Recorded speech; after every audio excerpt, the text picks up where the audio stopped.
right, everybody in the world, we're coming on to you with intelligence in nature, about to blow your mind, I hope. It's my job around here. I think there's a way for me to invite here. We are going to invite in Angie. Is it at Angie? Let me do the app. I always forget. There it is. All right. All right, Angie, if you're on there, I just sent over an invitation. Excited to have you on here. Very good. Let's see where we go here. There they are. Hi. Look at that. What's up? What's up? I mean, What's I think up? that was the quickest transaction we've ever had in connection and communication. I'm so excited. Oh my goodness. Well, that's because I have three experts standing, hovering around me right now, making sure that I'm not responsible for any IT thing. There's literally, I just walked in, sat down, there's this whole thing set up, and I just touched a button and you guys were there. So thank you. Yeah, we have all of our people standing by as well. Hair and makeup. That's right. You got your hair and makeup crew right there. Our crew is actually taking a nap right now. Yeah. Is there a specific beard groomer that's responsible for this? We have one on payroll. Definitely on salary. Maybe should have one on payroll, actually. That's right. Just as every Viking king, I'm sure, did. That's good. Yeah. Yeah. It's Excellent. so good to see you, even though I'd rather it be in person again, but it's so good to see your face. No doubt, no doubt. Well, I'm glad to be with you two. I think they're adjusting my head as we speak. One of the funny things that ever happened to me was last time I renewed my passport, it got hung up in some bureaucratic process, and I had a trip that was looming, and I was trying to do it virtually. Finally, they're like, you have to fly to Houston. Is the only way for you to get your passport by tomorrow to get your trip. And fly down to Houston, I'm trying to figure out what could possibly going wrong. Like they got me flagged for something in some sort of global watch list, or what the heck am I on? And I rush down there and I take this overnight flight into Houston. I first one in line in the morning. They open their gates and I wait for their manager to come through, and he looks at my file online. He's like, oh geez, you need to stay right there. I have to get my boss. And I was like, oh geez. And he walks in and he says to me, son, your head is too big.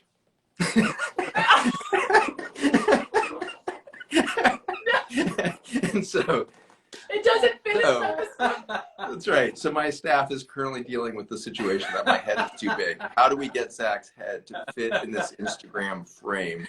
Oh, all right, so we've gone through some technical challenges, mainly the size of Zach's head, and we are now ready to start this incredible webinar together. Glad to be with these two beautiful souls. Angie and Arlynd, you guys are a blast to hang out with. I love your family. I love your home there in Texas. It was such an incredible opportunity to be with you and drive your buggies around at high speeds and terrify your children and everything else we got to do in that time together there.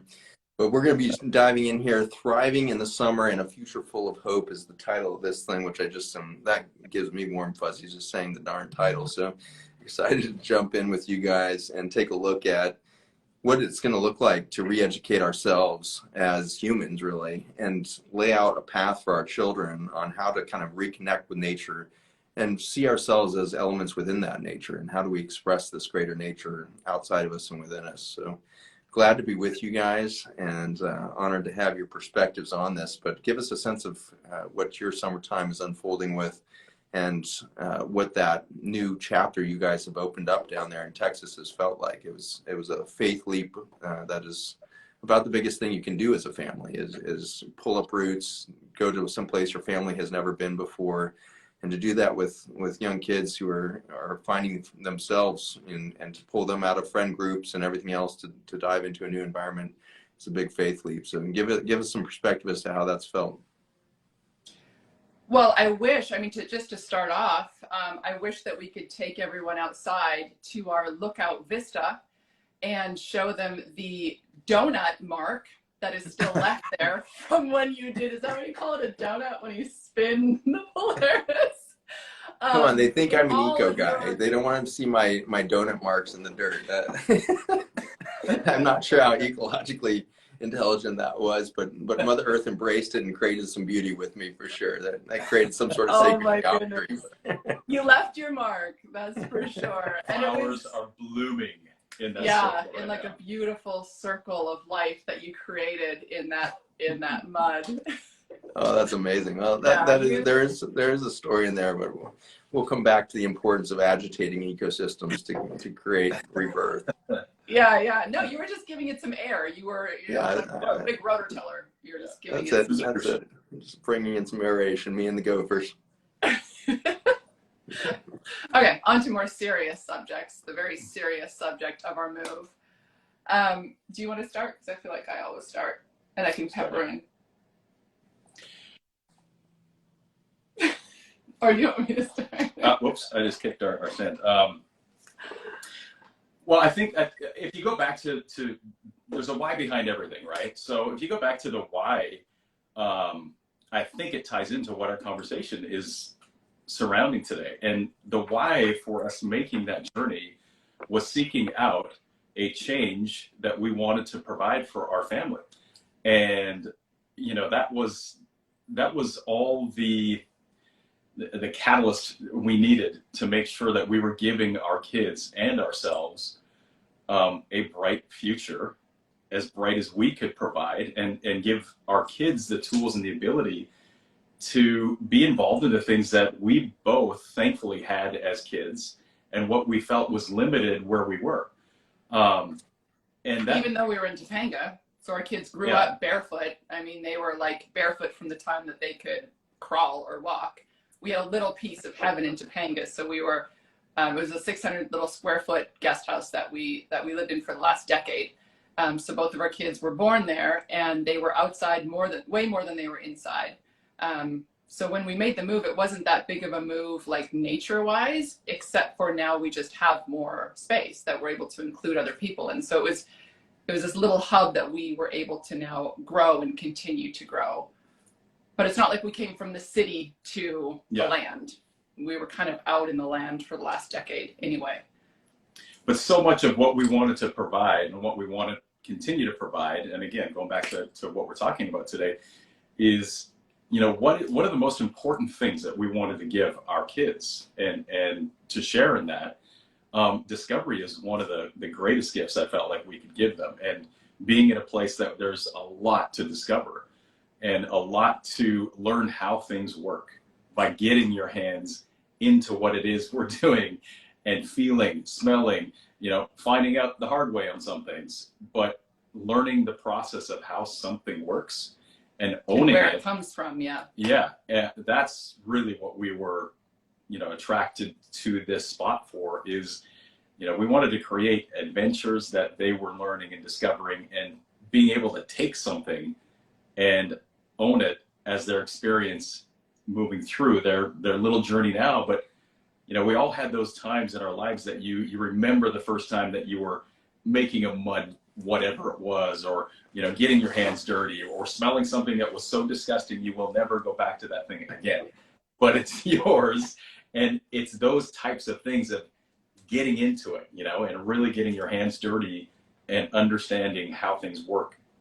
And that's the most fun, watching our kids go through those processes right now, and us. It's beautiful. I like what you're saying there, and I want to get you, Angie, and get your perspective on it. But you know, the theme here that we're covering is like, how do we create this future where there's just less toxicity for our children to deal with? You know, biologically, emotionally, spiritually, physically. How do we create these environments out there? And in this world of anti-everything, it can be difficult to create a new future. If we're anti-everything and not pro-something, we can end up with a really polarized world. And certainly the last couple of weeks has been another exclamation point on how polarized this universe is. And this last 3 years, there's been a systematic polarization of our communities, our families, our friendships, across every topic that could be thrown at us. And so whether it's, you know, a pandemic that you are anti or pro for, are you pro pandemic or anti-pandemic? Are you pro social distancing or anti-social? Are you pro mask or anti-mask? Are you pro-vaccine or anti-vaccine? Are you pro-BLM or anti-BLM? Are you, it's like, do you believe in aliens or do you not believe in aliens? Here's the government showing you some alien stuff. It's like they couldn't have thrown more stuff at us that would create these emotional polarization events. And so what you guys just described was really the opposite of being like anti-toxin for our children's future.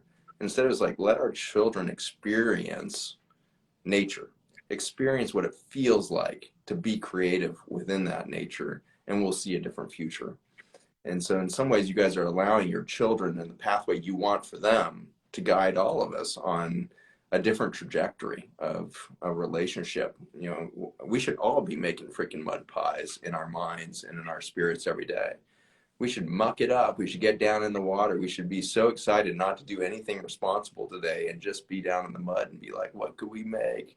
Let's get in it, And so that experience that you guys are doing is the pathway as I see it.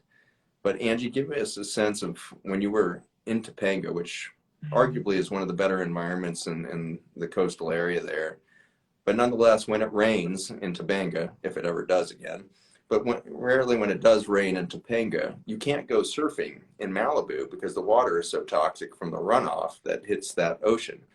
And so it is, in fact, a really difficult environment to raise kids in. It's, first of all, desert climate, but the wildfires have been ridiculous through that area over the years, and you can't breathe the air. And so give us a perspective on the last couple of years of raising your kids there in Topanga, and what were those challenges that you faced, and what does it feel like to find a new path there? Yeah, well, it was like Arlynd was saying, we both grew up, he grew up on a huge family farm, generational family farm. So he was rural and out in the farm. I grew up on an acreage, and then we moved into the city as my dad got sick, and then he passed away. So we stayed in the city. But my dad being Swiss and my mom being German, we had more of a European upbringing, which was a lot closer to nature than the classic kind of American upbringing.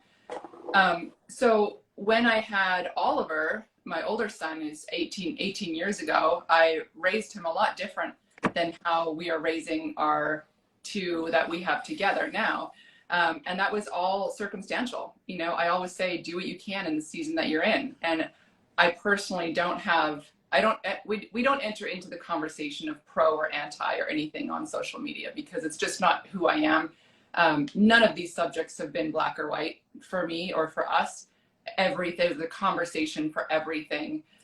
So we just don't enter into that. And we're just very anti that. We're anti. But so raising our two younger ones in Topanga was already a step closer to how I would have wanted this lifestyle for my children than how I raised my son. But it's all I could do at the time. I was a single parent, had no money, and so I did what I could in the season that I was in to raise him. And with our kids now, like I said, we could have moved into a bigger home, but we chose to stay in a small home so that we could have the land and have the outdoor experience for them, and really invest in different tools than in a bigger house. So we invested more in our biohacking tools and in different things, so that we knew our plan was to leave California, but we were waiting. We would have left probably pre-pandemic for sure. But we were waiting for my older son. So again, circumstances, right? Everyone's doing what they can. For us, we waited till my son turned 18 and he was done with high school, so that he could make his own decisions and didn't feel like we were just like, when he was 15 or 16 in a very vulnerable time, that we were just like, all right, we're out. So either you're moving with us or you're here by yourself with your dad or whatever. So we really waited until he was like, this is what I want to do. This is where I want to go. And then we felt, okay, perfect. So we literally left California. He turned 18 on August 3rd. And I think we left on August 15th. We told him. We let him know we were leaving. But yes, we knew. We didn't have a plan. But Texas was the last place on earth that we were putting our pin. We were just like, no. We went up to Idaho, but they closed the borders to Canada. So we were like, well, why are, we wanted to be close to our family in Canada, but they closed the borders. So then we just said, you know what, God, we're packing up. We gave 90% of our stuff away, material belongings, to our neighbors, to our friends, to Goodwill, to a bunch of different places. And we packed up our trailer. And, you know, most people that follow us know, because I was able to post throughout that whole journey. And we were just looking, we were looking for space. We were looking for land. We were looking for a place where we could raise our kids, where they were, again, barefoot, where they could, exactly what Arlynd said, where they could have the freedom to know where their food comes from, know how to make their own food, know where, just, yeah, where things come from, and how to make it yourself, how to have that confidence in knowing everything, from how it gets from where it is to a grocery store. Like I remember Oliver, distinctly remember Oliver when he was young saying something about, well, I said I couldn't afford something. You know, we were in a grocery store and I was like, oh, baby, I can't get it. You know, I don't have the money. That was my mentality back then, but it was also the truth. I didn't. And he said, Mom, just use your credit card. So he didn't understand the credit card thing, and also definitely didn't understand. He thought, where does food come from? He would have answered the grocery store, because we're not taught. He went to a public school. We're not taught where food comes from and the importance of that. So again, a long-winded story to say we wanted our kids to know where things come from. And not only that, we wanted them to be able to have the experience of doing it for themselves. And that for us is the greatest investment that we will ever make for ourselves and for the hope for our future. Is, you know, neither Arlynd or I are we're not big preachers or big, like, go get them and preach to the nations and go out there. We're more inward. I'm certainly very outward on my social media, but for us, it starts with us.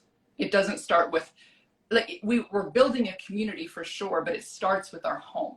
So for me and for Arlynd, change, how we have hope for the future generations, is because we are making changes with our family. And again, why I don't enter into pros and everything on social media is because I'm not going to judge you. I'm not going to give you my opinion, because I'm just doing what I'm doing. And that takes all the energy that I have right now, is to create what we're doing. And then hopefully the ripple effect of that will have whatever effect it does. But I don't ever want to not have change be authentic and start with us and start with our kids first, because if you don't start with yourself first, it's inauthentic and it'll die anyway. It's not sustainable. So we made the move in faith, in hope, and God led us to this place on a hill that you've been to, Zach, and we're so excited to have you back and have so many plans that we have for this space, to be able to have community here, to be able to have retreats, to be able to make it a very special place, because we really don't feel like it's our place. We feel like God gave us this space to be responsible for this space, so that we can have it as a place for healing and have it be a place where people can come and, again, learn for themselves too, how to start small. You know, as you saw, I don't have a giant garden. I don't have a big thing. We just moved here. So I started with these little planter bags, and I started, and my little kids put a little seed in it. And we were so excited to see this tiny seed, how it's sprouting, like just from this little bag of dirt. So next year we will have a bigger garden, but we're doing everything starting small and starting authentic, and starting with being rooted and grounded, and hopefully the ripple effect is what is shared on social media. But it's certainly not us being like, da, da, da, da. I think a massive point to add to that as well is, you know, for our kids, if we go back to our kids and what are we trying to instill in our kids, this whole journey for us and this whole process is also, you know, Angie said starting with us, but it's also about sharing. Yeah, that's what I mean about social media. Yeah, and having our kids go through a process of making something. One of the things that is so fun for us to see is how they want to share that.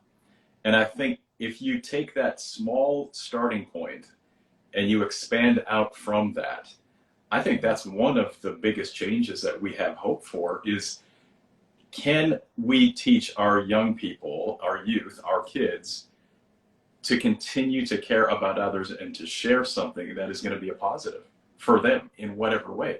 If that's, you know, taking one of these little seeds and wanting somebody else to taste that leaf, it's for mom and dad, it's super sweet and super fun. Like the UPS guy. when Ocean ran up to him with a basil leaf. He was like, But in this time, it's one of the most fun things to see is a child wanting to share out of that purity of heart, right? And wanting to give, and watching someone that has been conditioned to know I'm going to keep distance, all of a sudden have to question that. What's more important? Is it more important to make a connection? Is it more important to have relationship? And that to me is what this is all about, is reconnecting with people. You said in the beginning, how many things are anti or pro? If you just boil that down, to me, that is division or separation and isolation. And if we can start looking at how to not overwhelmingly reverse that, but recognize there's got to be an equal amount of effort put to how do we connect? How do we come together? How do we share? That's what we want to keep teaching our kids, and our kids keep teaching us that. And when somebody has that from a child, what happens to them? It's like these walls break down, and you said it earlier as well, we should all be making mud pies. It's a little bit of that. All of a sudden you get to a point of a child is doing this with you, and you have to respond. And are you going to respond in a way that says, no, thank you, I don't want that? Or are you going to come and be a part of that relationship? That's what we want to keep producing and encouraging and sharing with our audience, but anyone who comes into contact with. We want to share whatever positives we have, and hopefully that makes the ripple effect Angie was talking about. How do we create the most positive change we can? It starts with relationship, and it starts with being able to come together, as opposed to how do I position myself, because you might find one topic out of 100 that I don't see the same, so now I'm going to create a wall between us. I would rather create doors and pathways, and that's what we want our kids to learn. And finding the connection. Doing everything we can to find the connection, because kids don't have a hard time finding connections. Typically, they're so open, and so you put new kids together when they're a certain age until they learn something different. They learn fear, they learn differences, they learn animosity, they learn all these things. But when they're young, they're just like, yeah, and like hitting your face and like wanting to, like, they're just so open for connection. They want that connection. And our kids, even though they haven't been socialized because they're pandemic kids, so right when they were born, as soon as they were like, we had the year of incubation where we were in our home. It was like nap time, change diapers, feed, nap, because they're so close together. But when we were able to get out more, everything shut down in California. Parks shut down, everything shut down. We had no classes for them. So you saying, oh, was it hard to break them out of their friend circle? They didn't have a friend circle. Wow. Because they were fully in those 2-3 years of everything was shut down. So in that respect, it wasn't hard to move them because they just moved with us. But going back to the socialization, it's like they are so open.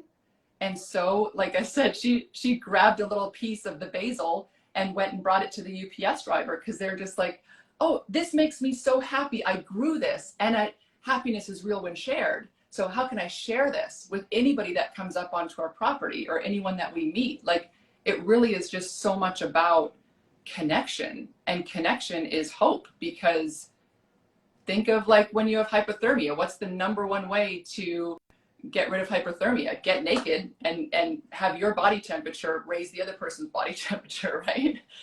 That was a weird example, but you know what I mean. I love that example. Go with that. Okay, so two naked bodies. Like almost Nobody listening has suffered from this situation, so we're good. Thank you, Angie Green, for that visual. All right, excellent.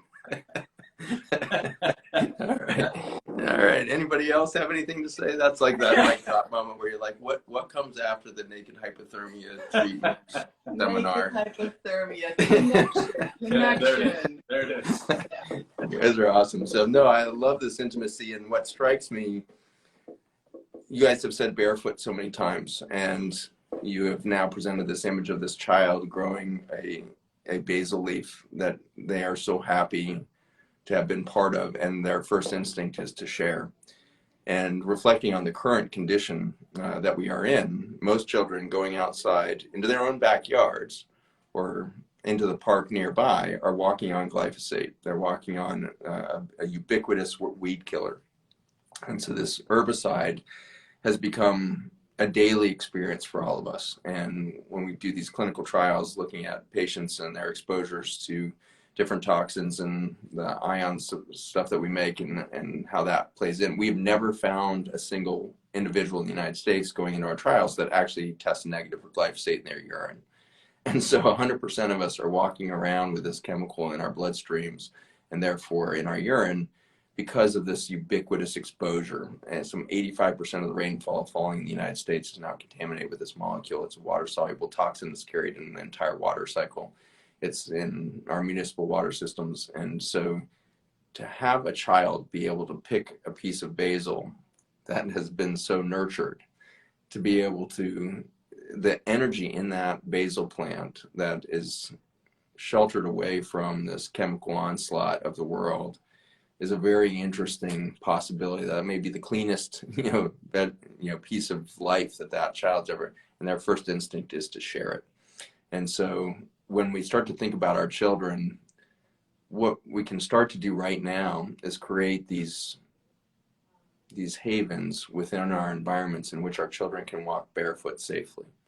And so I was just in the UK and walking through this backyard with somebody who does this big podcast, and he had seen a podcast a couple of years ago and got convinced that he should stop spraying glyphosate. And so he stopped spraying his yard, and now it's full of dandelions and clovers and all this stuff. And he was walking through and being like, how do I handle this place? Like, it's not looking good. And I was like, are you kidding me? This place is like so beautiful. It's full of yellow dandelions and these little purple clover flowers, and there's like bumblebees everywhere. And I was like, this is a freaking nirvana. And you've got these little kids running around in here that are safe in this place. And so we need to reintroduce our aesthetics of our eye back to a universe in which the abundance of nature in her colors and her schemes of diversity are not only acceptable but desirable in the ways in which we live. And it's challenging now for everybody who's listening who isn't a financial situation of like, gosh, how do I create that safe space for my kids to run around on something and get out there? And that's kind of where we've focused a lot of our attention on our mission to bring attention to herbicides, pesticides, chemical farming, and all this, and Farmers Footprint, which is our nonprofit, as well as the science that's kind of behind the glyphosate stuff that's been a big part of my life with this ION product development and everything else. Is how do we envision this world now instead of some future time when glyphosate is finally phased out and finally illegal to expose our children to these kinds of toxins and everything else? What is the steps from here to then that we can take? And you guys have done a really bold one, which is to say we want a place in which we can start to experiment in mud pie making on the grand scale. How do we invite people into a space? How do we have enough land so that an invitation includes an immersion experience in natural setting? And just stepping onto your land is a therapeutic experience. You've got this huge horseshoe river that you can look down into from that bluff that you're poised on there. And that horseshoe river creates this vortex of energy. Millions of years that river has been flowing there to create those canyons and to create those cliffs and to create that energy flow, that circle there. And so you've got this vortex that's spinning out there of possibility and bringing energetics to that property. And so in small ways, I want everybody who's listening in here to think about how are you going to start to create vortices of life within the environments in which you live. And this could be as simple as, running a little bit of a ditch around your yard that creates a horseshoe or a loop or something like that, and start to create your own water features. And if you're in an apartment or something like that, have a water feature on the porch that allows for flow to happen. And so bring that inside. If it's a little water garden inside with a little fountain, how do you start to create the movement of energy in your environment that's going to start to just simply change the way you think? Yeah. We've just launched this thing called Renourish Studios out of Farmers Footprint, and it's been fascinating. But the project is to help teach industry stakeholders in the food system how to think above the physical plane and to create a possibility of consciousness towards our food and our connection to nature that allows for energetic change to happen within the industry, that will allow for a change of psychology and spirituality within the industry, such that we simply manifest that future. We don't have to be anti-glyphosate to manifest a future. We don't have to be anti-toxin to manifest the future. And so for all of us, there's an opportunity for us to move into this quantum-like realm where there is no friction. As quantum physics allows for this magical space to occur within the universe that we live, in which there is no friction. There is no gravity. There is no, resistance to transformation, manifestation. Matter simply comes out of the vacuum. That's how the quantum field works. And so you are all with us living in this vacuum space of existence. There is no friction there. And so the only frictions we can create to slow down the pace of change is to believe that the human constructs are our reality, are the thing that defines our reality. And so you guys took this faith leap in saying, here's the field of consciousness that we're going to hold together. There's a place out there that's going to allow us to create a healthy environment for our children and for our community. And we're going to pack up the trailer and we're going to go. And we're going to hold this belief that that place is out there, and it's already done. We already found it. We already settled it. Our friends are already hanging out there.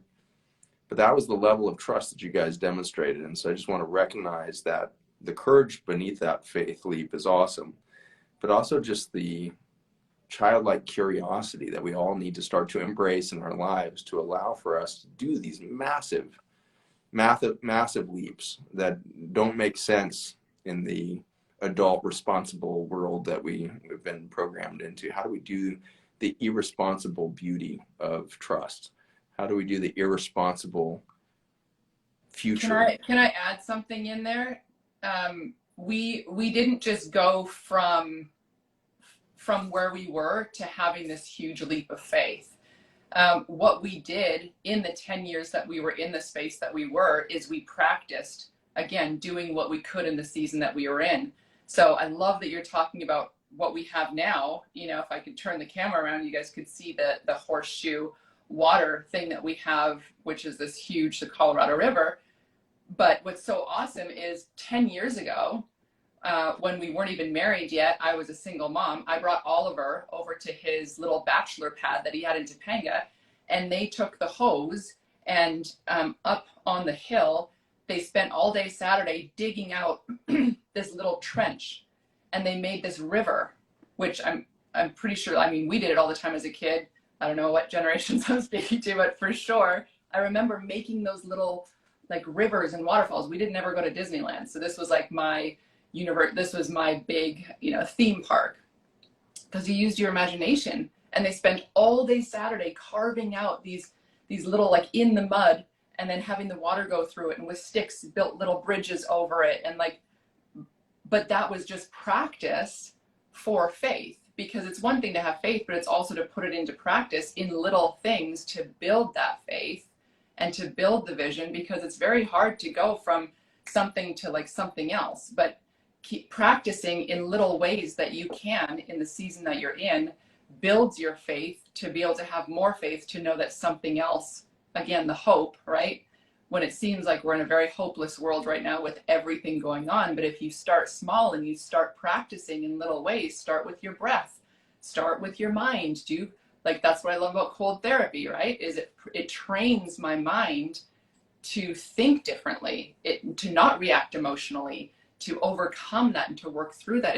I started with 15 seconds and now I've built up to 9 minutes. Like there's doing little things to build your hope and to build your faith. It's not just something that comes out of nothing, but you can start small and don't get overwhelmed and paralyzed by the big picture, because if you start within yourself, that's something that will grow. Then with your children will grow, and it just becomes this fountain that becomes something that's overflowing. And from that overflow, that's where change can start, because it's that authentic place of doing what you can in the season that you're in.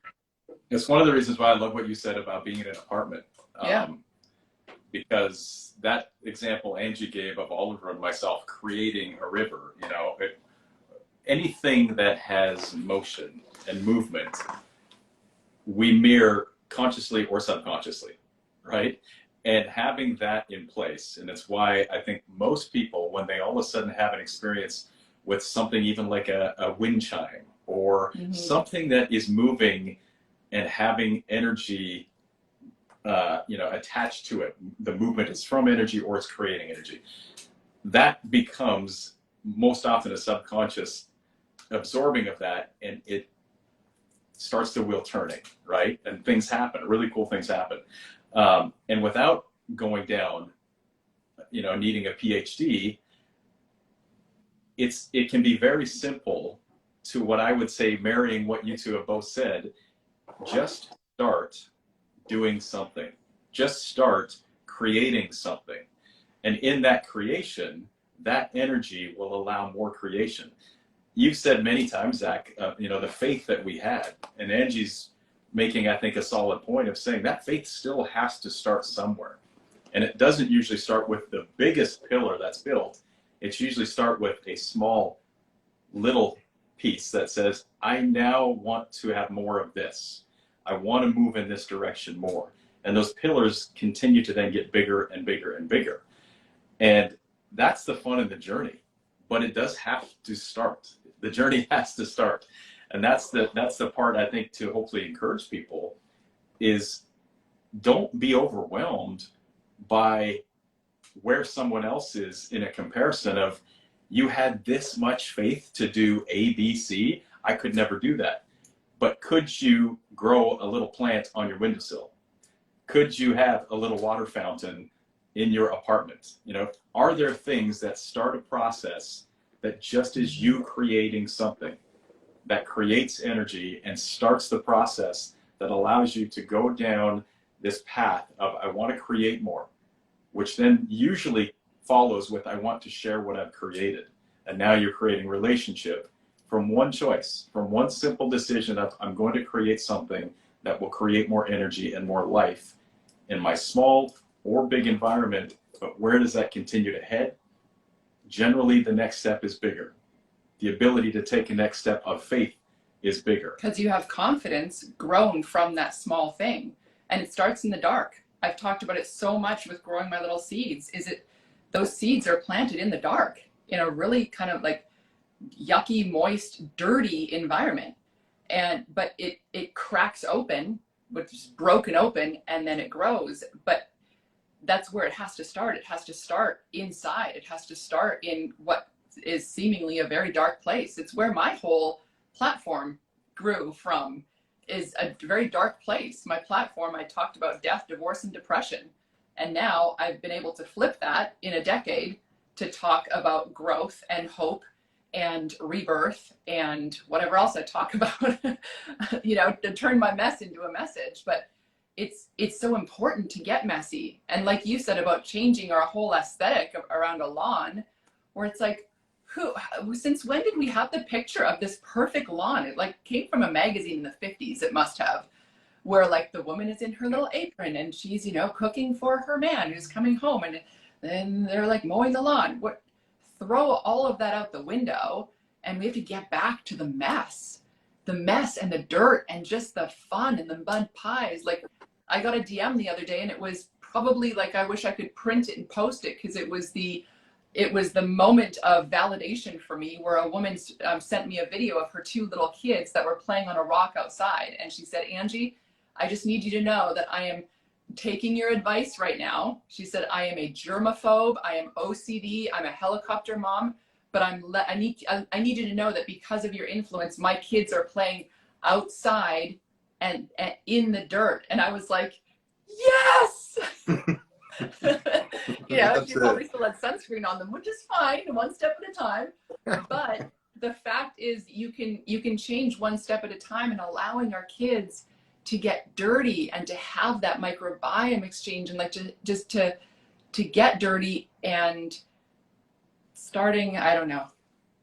Well, I'm going to say something, because I think one of the reasons why I appreciate you, if you go back to the conversation we've been having, a lot of it goes back to creation and sharing, and what does that produce, right? you know, the time we got to spend together, I learned that you built your own house.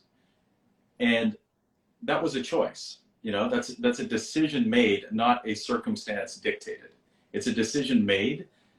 And why would you want to be building your own house? Because that creation and getting into what you are creating, as opposed to, I'm not saying anything negative to somebody who hasn't got their hands in the creation of their home. I'm saying making that choice is a very specific choice to be a part of what you will live in. And there's joy in that process, and there's satisfaction in that process.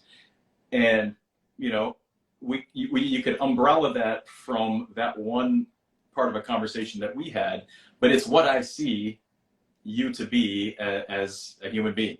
You want to create, but then you want to share what you've created because you believe what you've created will make a positive change. That's, I think, why we share a similar head and heart, is what can we continue to create that will make a positive change? And then continue to share. And continue to share, yeah. And I have a lot of respect and appreciation for you in that area, because that's the foundation and the why, and I'm putting words in your mouth, but that's what I see. The why of you doing what you do is to create, to use what you've been given to create something that most can't, and then share it, because there's joy in sharing and making that positive impact and watching how do things change. How does now what I've created make this massive positive change? That's just fun. That feels purposeful. It feels extremely fulfilling. And if we can all do that in the lane that we have, yeah, that to me is the exciting part. You know, you look at one person choosing their world, their environment, what one positive change can they create and then share, and what comes from that. That, I literally get goosebumps about that, because that's where you see this world change and continue to move in a direction that becomes inclusive as opposed to exclusive, and becomes growth as opposed to death. All of these things that we want to see positives in people's lives comes from relationship. It starts with relationship, and it's to each other, and depending on belief system, what you hold, at some point you go beyond us and you go out. What do I have relationship with beyond myself?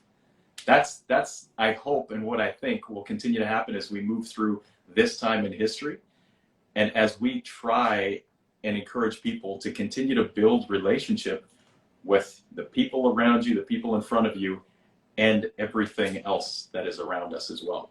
From the tiniest living thing, the tiniest living creature, everything. It's what I love about you, Zach. From the first interview that we did with you, I introduced you as a human, where you obviously have initials. That was your first mistake. I don't know, that big Right, head, that's I don't right. know. That's good. It increases my likelihood of getting hypothermia, so it's good. Oh man, I'm not living that one down. We all know why you do a 9-minute cold plunge now. So. Yeah. Now you know, exactly. That will get you full-blown hypothermia. We understand. Yeah. All right. Get naked, people. Get naked. It will save your life. No, It will save lives.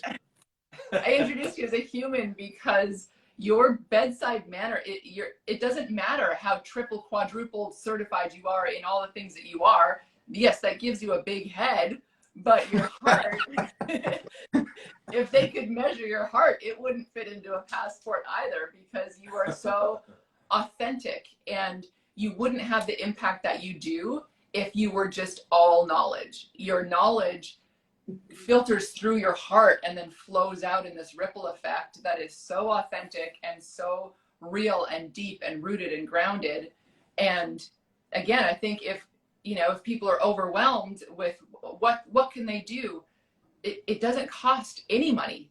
I have 50 free tools on my website of what you can do to start. It doesn't cost any money, but start and do something that resonates with you, and start. Because that's where it's an authentic change, and that's the sustainable change, and that's the hope for the future. It's so fascinating. Arlynd, what you were just saying there, what you're saying, Angie, is right in line with what we've learned under the microscope over the last decade. A little over a decade ago, we started working on understanding how bacteria and fungi and gut health relates to, the final result of human health. And to find out that that is mediated through a mechanism of connection is pretty awesome. It's just really, I want people listening to understand that what Arlynd just said is that what we want to do as humans is create for the purpose of connection, for the purpose of community, is literally innately within the fabric of all of life within the universe that we understand as humans right now. So the science is showing us that bacteria and fungi, the very first thing they do is create a communication network that allows for a collaborative creation of something bigger than themselves. Without that attitude, we would have never gotten to fungi, which are the precursors to multicellular life. And without the fungi cooperating through mycelial networks of communication, fiber optic cables that they build in the mycelium, we would have never been able to transit resources to create new potential on the planet. And so the microbes at this single cell and this cooperative cellular structure of the fungi, the bacteria and fungi in this way set the playing field for life to emerge in this much more complex orchestration of multicellular organisms. And so the first nematodes and the earthworms and ultimately the mammals, coming out of the reptiles and everything else with the last great extinction, that all happened because the fabric of the universe allows for communication, for the purpose of connection, for the purpose of diversification and adaptation. And so it's just so cool that what you guys are describing on this social level, I come hang out with you guys a bit, and we can feel that at the human level happening. It can happen universally. We can connect to all of nature out there. The reason we have such a jaw-dropping science of astrology out there is because the stars literally do influence biology on this planet. It literally does shape who you are. The moment you're born, it does matter. Is the sun up or is the sun down? Is the moon big or is the moon small? That's why you can read astrology, and whether you believe it or not, be like, well, that's kind of dumbfounding. That kind of just describes me.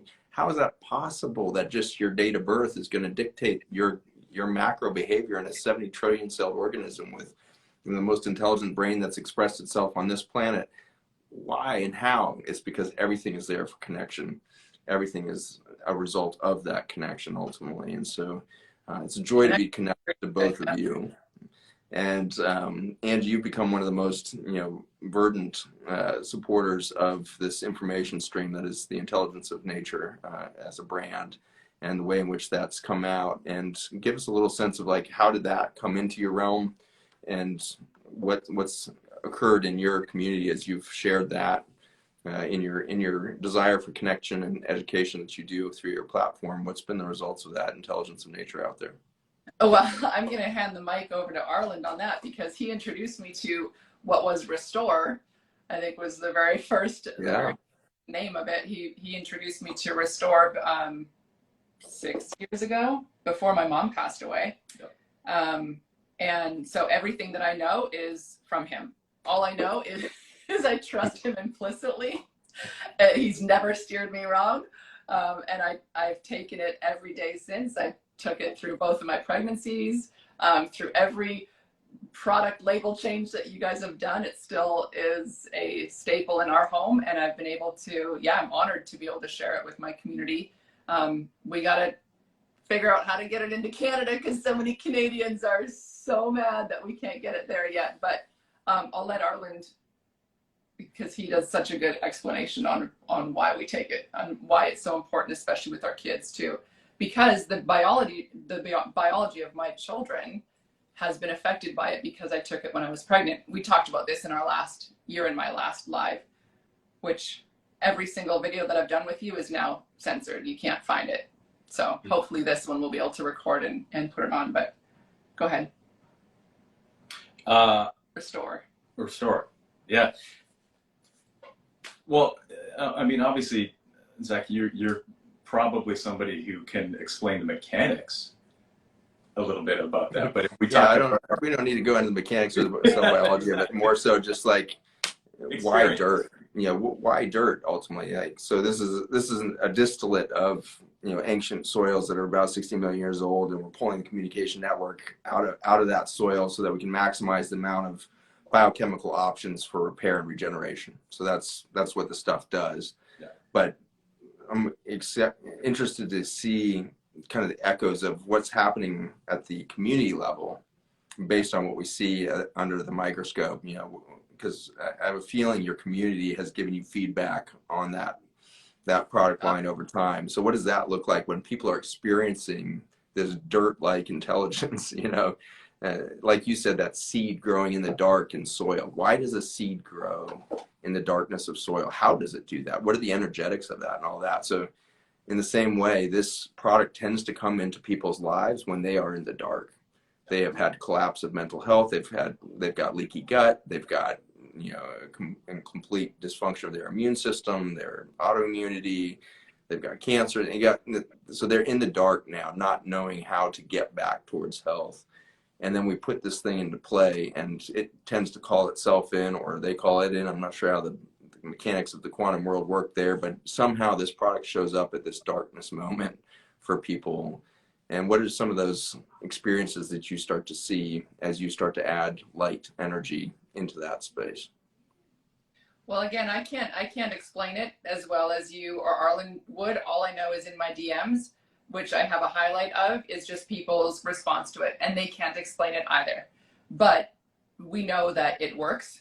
We know that it's something that when people, because just like with the rain barrel effect, if you don't do something to heal those tight junctions, if you don't do something to heal your gut, then you can eat all the organic whatever you want and all of the whatever nutrition you follow. You can do all of the right things, but you're not healing the root. You're not healing what is at, like, the connection that should actually be there, that's not. So by taking this, that heals all of these things, which again, I don't know why I'm talking about it. Well, I will say this, because I think what we're actually talking about, right, is going back to connecting with people, ultimately. And if we're talking about Angie/mine, but primarily Angie's community, that connection and relationship has been built over years. So there's trust and there's faith in the process that Angie might be sharing. And why that's something that I think resonates so much with people is there's a lack of faith and a lack of trust, and because of a lack of transparency, but also a lack of availability of something that truly does what it says it's going to do. And when we look at what ION Biome is, most people don't want to understand what it actually does. They want to understand, will it help with some of the things that I might be dealing with? Now I have faith because of relationship that I will try something that you say will work. They don't need to know the mechanics of it.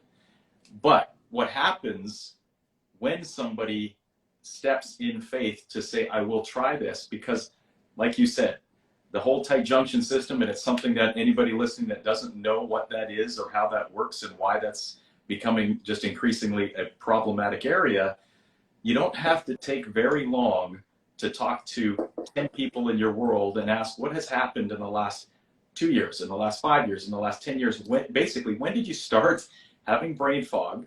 When did you start having some allergy or something that you just don't digest as well? And now I get bloated, I get whatever. They don't have to even know what it is, but you don't have to be in a conversation very long.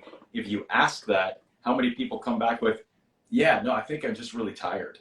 Or I think I'm just stressed. And these things might be true. I'm allergic to dairy. Exactly. I'm allergic to this. I'm allergic to that. Well, I can't digest this. So, no, I don't have any issues, but I just can't do A, B, C anymore. You're like, well, I'm gonna okay. cut out sugar. I'm going to cut out this. So if you haven't had the ability to be introduced and understand what is that tight junction system, absolutely look into that. Because what we do is we connect people with a symptom that most people are dealing with, because that's a connecting point. If I said to somebody, you probably got issues with your tight junctions, you already lost them. Like, why do I need a wheel alignment? Yeah, like, what are we talking about? But if there's something that they can relate to, and there's something that possibly would be helpful to what that symptom is, that's where the connection is. And then communication and education, the door's open. So with a little education, now I think getting to your question and what we're talking about is what actually happens. Well, now you've got a big enough why, faith in someone, faith in the direction and products or whatever that you can point somebody to, but faith enough to say, I will trust you to now take this. Once they take this, it's a process. And that's also what I love, because just like our seed example in the dark, it does not pop up in 30 seconds because you put it in the right place. I did everything right. Why isn't it growing? It's a process. And I think people also, if they understand what process is actually happening to heal and to regenerate what needs to be regenerated, that's a massive part of what needs to be understood for people, because then there's an understanding and a patience and being connected to yourself and what's actually happening when I put this in. Well, there is in the dark that seed that is slowly changing and growing and creating. And that's the beauty of this product, but it's also the beauty of what we see in our community. It's not, you have this product, boom, what happened tomorrow? It's a continual process that as you keep doing the right thing in changing that entire system, making yourself healthier and stronger, well, then a lot of things over time are going to change. And as you continue a lengthy process, you can't check everything off your to-do list in one afternoon. You might have to take a few days of doing it. And this is how I view that in our bodies. Some things will get checked off pretty quick, but there's a lot of things that the whole system is saying, thank you, check. Thank you, finally, we can deal with this. Finally, I've got some help in this area, and all these symptoms that we don't connect to that main source all of a sudden start becoming less. And I quite often use the example of hiccups. Most people can't go, hiccups are done right here. That was the last one. You don't recognize the end, but you recognize, this is great. I'm not hiccuping anymore. Might be a weak analogy, but it's that same. No, it's perfect. You don't know until you realize, hey, I'm not dealing with that anymore. Or, hey, I'm thinking so much clearer. I've got so much more energy. All these different things that can show up.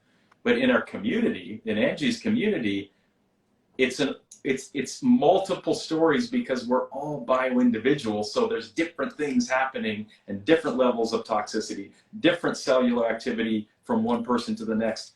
That's the fun. It's not the same story across the board. And that's the fun in Angie's DMs of what are people saying? What's coming back to us that has been a positive change? It's fun to open those DMs because it's not, oh, I know what the answer is. They're all the same. You have similar answers, but you have some really cool things that you're like, wow, how cool. When the body can get back to doing what the body's designed to do, look what happens. Well, the results are the same. It just takes a different path to get to those results. And the reason why the community is growing so much is we're not trying to sell anybody anything. You know, if you were to come to us and be like, hey, Angie, I got this great product. Can you sell it to your people? I'd be like, nope. Because that's just not what we do. We don't get paid. We don't do paid stories. This is something that we are so excited to share, like the little basil leaf, because it worked for us. And we've been taking it for 6 years. And it's so exciting to be able to share from the overflow of health and vitality that we've been able to experience ourselves, and then to be able to share that with our community. And that's why it's so authentic and why it's such an agent of change, because it authentically works. And it's something that's shared and not like, you know, not put up on billboards, but it's something that's shared, that you trust somebody that shares it.